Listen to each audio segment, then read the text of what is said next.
Hello বন্ধুরা, আজ আমার ভাই আমার ঘরে ঘুমাতে এসেছিলেন, কিন্তু তার উপস্থিতির কারণে আমি সেই সব কাজ করতে পারছিলাম না যা আমি সাধারণত রাতের অন্ধকারে করে থাকি। এসব কাজে আমি প্রচুর প্রশান্তি পাই, কিন্তু আমি কি জানতাম যে আজ রাতে এমন কিছু ঘটবে যার কারণে আমি ঘামে ভিজে যাব। তিনি মাত্র 2টি আঙুল দিয়ে আমাকে পাগল করে দিয়েছিলেন, আর এখন আমি সেই সব কথা আপনাদের বলতে যাচ্ছি। আমার নাম কবিতা, আমার বয়স 30 বছর এবং আমি এখনও অবিবাহিত। আমি এখনও বিয়ে করিনি এবং ভাবছিলাম যে হয়তো কখনোই বিয়ে করব না।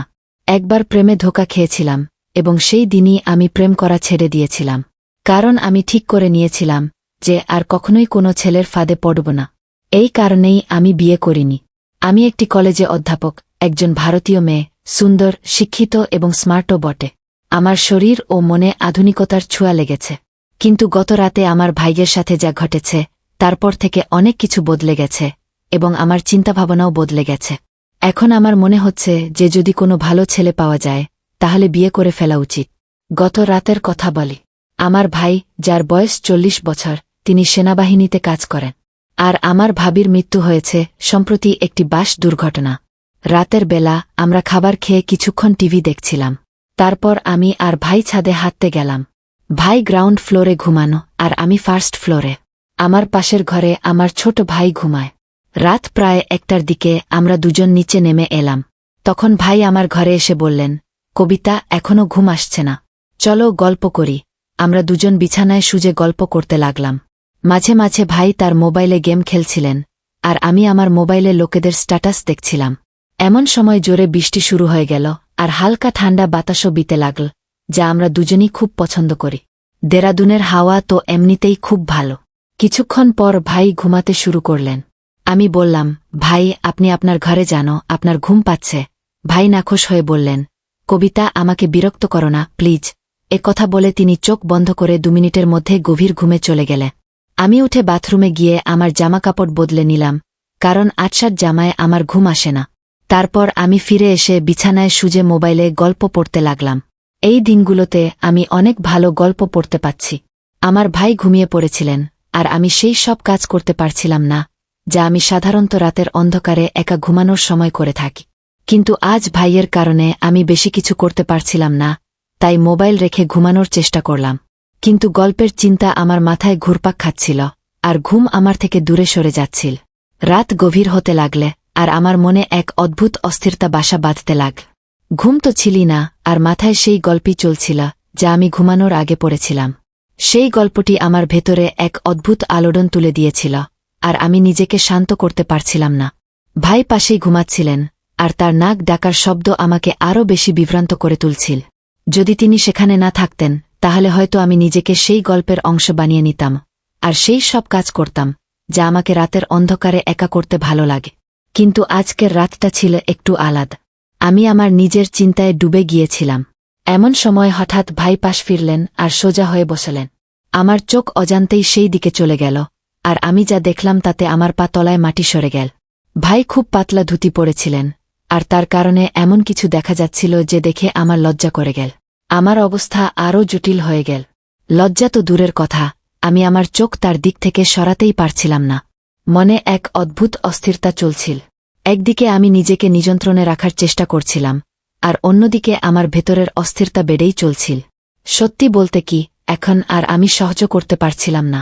প্রতি মুহূর্তে মনে হচ্ছিল যে যদি আমি নিজেকে নিয়ন্ত্রণে না রাখি তাহলে কিছুই হতে পারে, আর এই অবস্থা থেকে বেরিয়ে আসা আমার পক্ষে অসম্ভব হয়ে যাবে। আমার হৃদস্পন্দন বেড়ে গেল আর মনে ভয় ঢুকে গেল যে যদি কিছু ভুল হয়ে যায় তাহলে ভাই আমার সম্পর্কে কি ভাববেন। ভাইদের চোখে আমি কেমন দেখাব, এই প্রশ্নগুলো আমাকে আরও বেশি অস্থির করে তুলছিল। কিন্তু অন্যদিকে আমার মনে এক গভীর ইচ্ছাও ছিল যা আমাকে বারবার সেই দিকে টানছিল, যেন আমি যা ভাবছি তা পূর্ণ করে ফেলি। আমার ভেতরের দ্বন্দ্ব এখন চরমে পৌঁছেছে। প্রতি মুহূর্তে আমি নিজের সাথে লড়াই করছিলাম, কিন্তু কোথাও যেন মনে সেই পুরনো গল্প আবার উকি দিচ্ছিল, আর তার কারণেই আমার ইচ্ছা আরও বেড়ে যাচ্ছিল। এখন প্রশ্ন ছিল, আমি কি ভাইকে এই ঝড় থেকে বাঁচাতে পারব, নাকি ভাই আমাকে তার কবজায় নিয়ে নেবেন। রাতের পরিবেশ আগে থেকেই অদ্ভুত ছিল আর তার উপর ভাইয়ের ফোন বেজে উঠল। সম্ভবত কেউ তাকে মেসেজ করেছিল আর ফোনটা আমার পাশেই রাখা ছিল, কারণ ভাই তাকে চার্জে লাগিয়ে রেখেছিলেন। ঘুমানোর আগে ভাই গভীর ঘুমে ছিলেন। কিন্তু ফোনে একের পর এক মেসেজ আসছিল, আর তার আওয়াজ আমার অস্থিরতা আরও বাড়িয়ে দিল। আমি ভাবলাম ফোনটা সাইলেন্ট করে দিই, যাতে আওয়াজ বন্ধ হয়। কিন্তু সাথে সাথে আমার মনে প্রশ্ন জাগল, এত রাতে ভাইকে কে মেসেজ করছে? আমি ভাইয়ের ফোনের পাসওয়ার্ড জানতাম, তাই কোনো দ্বিধা না করেই তার ফোন চেক করলাম। স্ক্রিনে তাকাতেই দেখলাম ভাইয়ের গার্লফ্রেন্ড তাকে একের পর এক মেসেজ পাঠাচ্ছে। এক অদ্ভুত কৌতূহল আমাকে ঘিরে ফেল, আর আমি ভাবতে লাগলাম শেষ পর্যন্ত সেই ভিডিওটা কি নিয়ে। আমি ভাবলামও একবার দেখেই নি ভিডিওতে কি আছে। ভিডিও চালু করতেই আমার চোখ যেন থমকে গেল। আমি যা দেখছিলাম তা বুঝতেই পারছিলাম না। ভিডিওতে যা দেখানো হচ্ছিল তা আমি কখনোই ভাবতে পারিনি। একটি ভিডিও শেষ হতেই আমার মধ্যে পরের ভিডিও দেখার তীব্র ইচ্ছা জেগে উঠল।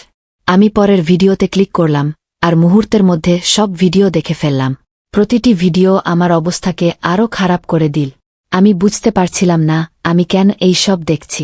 এটা আমার এত ভালো লাগছে কেন? তবুও আমি থামতে পারছিলাম না। আমার হাত কাঁপছিল, কিন্তু চোখ স্ক্রিন থেকে সরাতে পারছিলাম না। সময় যত গড়াচ্ছিল আমার অস্থিরতা তত বাড়ছিল। আমি নিজের সাথে যুদ্ধ করছিলাম। আমি কি করছি এই প্রশ্ন বারবার আমার মাথায় ঘুরপাক খাচ্ছিল, কিন্তু আমি নিজেকে নিয়ন্ত্রণ করতে পারছিলাম না। সেই ভিডিওগুলো আমার ভেতরের ঝড়কে আরও বাড়িয়ে দিচ্ছিল। এখন আমার মধ্যে এক অদ্ভুত সাহস এসে গিয়েছিল, বা বলা যায় আমি আমার ইচ্ছার কাছে অসহায় হয়ে পড়েছিলাম। আমি সিদ্ধান্ত নিয়েছিলাম যা হবে দেখাই যাক। এখন আমি ঠিক সেই কাজটাই করতে যাচ্ছিলাম, যা আমি দীর্ঘদিন ধরে থামানোর চেষ্টা করছিলাম। আমার হাত কাঁপছিল, হৃদস্পন্দন তীব্র হয়ে উঠছিল। আমি ধীরে ধীরে ভাইয়ের কাছে গেলাম আর তার পাশে শুয়ে পড়লাম। কিছু এমন হল যেন কিছুই হয়নি। মনে হুলস্থুল পড়ে গিয়েছিল, কিন্তু আমি নিজেকে সামলে রেখেছিলাম। কিছুক্ষণ আমি ঘুমের ভান করলাম, যাতে যদি হঠাৎ সে জেগে ওঠে তাহলে মনে করে আমি গভীর ঘুমে আছি। হৃদস্পন্দন তীব্র হচ্ছিল, কিন্তু আমার চেহারায় শান্তির ছাপ ছিল। তারপর আমি ধীরে ধীরে আমার পা ভাইয়ের উপর রাখলাম, যেন ঘুমের মধ্যে অজান্তেই কিছুক্ষণ থেমে গেলাম। আর ভাই নড়াচড়ার অপেক্ষায় ছিলেন, কিন্তু কোনো নড়াচড়া হল না। সে তখনও গভীর ঘুমে ছিল।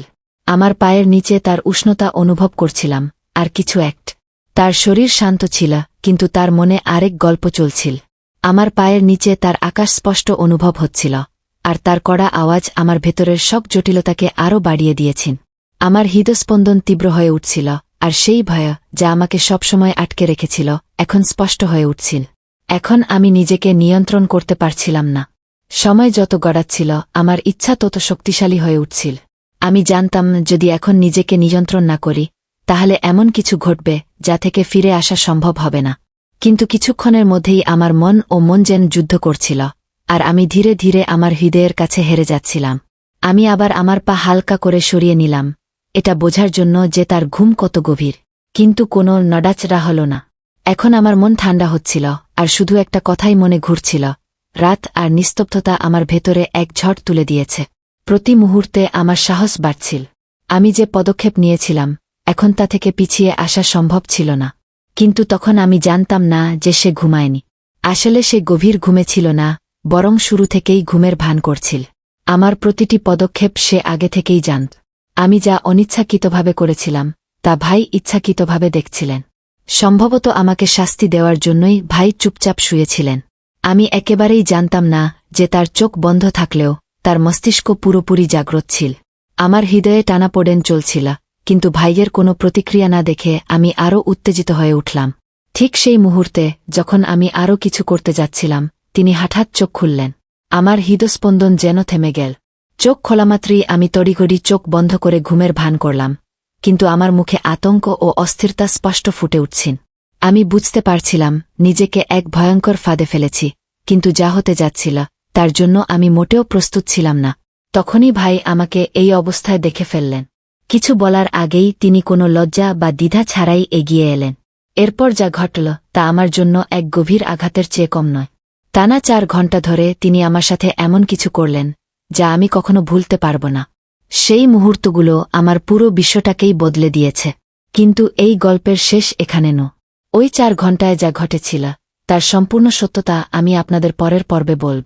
যদি জানতে চান কি ঘটেছিল তবে আমার চ্যানেল সাবস্ক্রাইব করতে ভুলবেন না, যাতে এই রোমাঞ্চকর ও রহস্যময় গল্পের পরবর্তী অংশ আপনি উপভোগ করতে পারেন। আমি আপনার প্রিয় বন্ধু কবিতা।